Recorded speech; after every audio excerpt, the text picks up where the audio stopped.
Salutare, prieteni! Bine v-am regăsit la o nouă ediție a emisiunii Luați-le Banii. Iată că revenim la campionatele Europei după ce săptămâna trecută ne-am ocupat de preliminarii, cu rezultate destul de bune, zic eu, mai ales sâmbătă când au ieșit 4 puncturi din 5. Singurul care n-a ieșit a fost, culmea, cea mai mică cotă, 1,65 la Italia, sub 2,5 goluri. Dar asta este, mergem mai departe. Să vedem ce meciuri am ales pentru acest weekend. Poli Iași FC Voluntari 1, cota 1,80. Voluntar ar fi fost ultima clasată dacă nu era penalizarea Petrolului. Au încheiat turul cu un singur punct în deplasare. De partea cealaltă, Iașul a avut numai meciuri grele acasă în care s-a comportat decent. Este ocazia perfectă pentru ieșeni să-și revină pentru că au 8 etape consecutive fără victorie. Concordia Astra 2, cota 1,85. Astra își va lua revanșa pentru acel 2-2 din tur. Este cea mai bună echipă în deplasare din Liga 1 cu 5 victorii și un egal în cele 6 meciuri afară. Chiaj n-a pierdut ultimul meci jucat acasă 1-3 cu Dinamo. Pandurii ACS Poli 1, cota 2. Pandurii sunt pe o pantă ascendentă, nu au mai pierdut un meci de 2 luni în Liga 1. Aceste evoluții aducându-i pe locul 4 în campionat.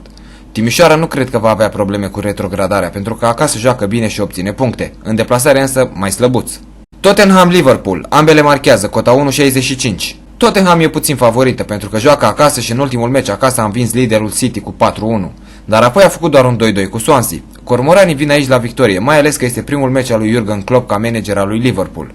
Southampton-Leicester, ambele marchează, cota 1,70. Sfinții vin după 3 meciuri spectaculoase, 2-3 cu Manchester United, 3-1 cu Swansea și 3-1 la Chelsea. Sunt favoriți să câștige, dar Leicester stă mai bine în clasament, este pe 5 și a făcut numai meciuri cu ambele marchează până acum.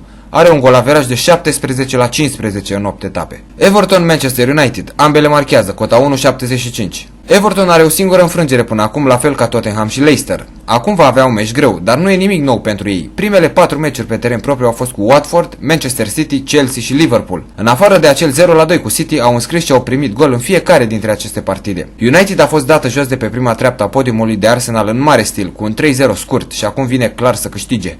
Eibar Sevilla 2, cota 2,15. V-am spus etapa trecută, ambele marchează și minim 3 goluri la Sevilla-Barcelona. Mă aștepta la o replică dârză din partea andaluzilor și au și câștigat cu 2-1. Nu va fi deloc ușor cu Eibar, care are cu 4 puncte mai mult, dar care a întâlnit mulți adversari slăbuți. Cred că Sevilla va câștiga pentru că este într-o creștere de moral și de formă. Barcelona-Rayo Vallecano 1 și peste 3,5 goluri, cota 1,89. Cred că cei care urmăresc Spania știu filozofia de joc a lui Paco Gémez, antrenorul lui Rayo. El este celebru pentru jocul ofensiv, de posesie. Rayo a avut meciuri în ultimele sezoane în care a avut posesie mai bună chiar decât Barcelona, pe teren propriu cei drept. Pentru Paco Gémez e mai important ca echipa sa să încerce să iasă la joc chiar dacă pierde cu 6-0, decât să se apere tot meciul și să piardă cu 1-0. De aceea în ultimele 2 sezoane meciurile de pe Camp Nou s-au încheiat ca la tenis, 6-0 și 6-1.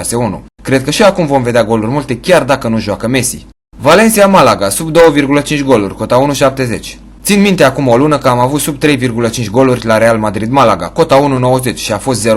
Știu că Malaga așa joacă atunci când întâlnește echipele mari, și acasă și în deplasare. De fapt, până la acel 3-1 de etapa trecută cu Sociedad, Malaga avea un golaveraj de 0-3 în primele 6 etape. Dacă e să câștige Valencia, o va face chinuit. Real Sociedad Atletico Madrid, 2, cota 2,05. Putem spune că Sociedad are un început prost de campionat. A strâns doar 6 puncte în 7 etape și cea mai puternică echipă pe care a întâlnit-o a fost Bilbao.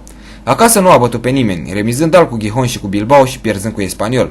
Nu cred că vor repeta sezonul trecut, când le-au învins acasă pe Real Madrid, Atletico și Barcelona. Victorie pentru oaspeți. Roma-Empoli, handicap, cota 2,05. Empoli este una din echipele instabile din Serie A, reușind să remizeze acasă cu Napoli, câștigând la Udine, dar pierzând 2-0 cu Frosinone, care are 5 înfrângeri în 7 etape. Roma e în formă mare, a înscris 9 goluri în ultimele 2 etape, cu 2 mai mult decât Empoli în toate cele 7. Victorie clară la scora gazdelor. Torino AC Milan, ambele marchează, cota 1,80. Când am văzut ce achiziție a făcut, am crezut că Milan nu va mai repeta sezonul dezastruos de anul trecut. Dar are 3 victorii cu 2-1 sau 3-2 și 4 înfrângeri, toate fără gol marcat. Meci foarte greu la Torino, singura echipă care a încurcat liderul. Cred că Milan va înscrie, însă nu cred că va câștiga. Napoli-Fiorentina, ambele marchează, cota 1,70. Că tot vorbeam de lider, Fiorentina are o deplasare infernală la Napoli. Oaspeții au 6 victorii și o înfrângere și acasă nu au primit gol. Ambele formații vin după 2 meciuri recente pe San Siro, în care au marcat câte 4 goluri. Napoli lui Milan și Fiorentina lui Inter. Napoli nu știe să câștige decât cu echipele mari. Are niște rezultate halucinante.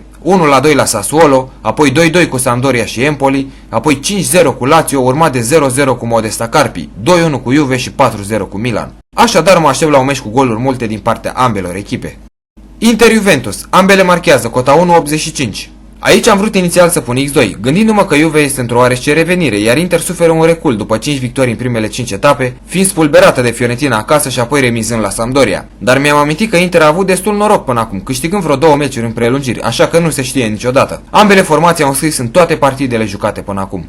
Kayserispor Fenerbahce, 2, cota 2. Nu înțeleg această cotă. Kayseri este o nouă promovată care are 4 înfrângeri în ultimele 4 etape, meciuri în care nici măcar nu a izbutit să marcheze. Nici Fener nu e în mare formă, venind după o înfrângere la Beşiktaş și un egal acasă cu Akhisar. Cu toate astea este pe locul 3 și acum are ocazia perfectă să câștige și să înnoade un nou șir de victorii.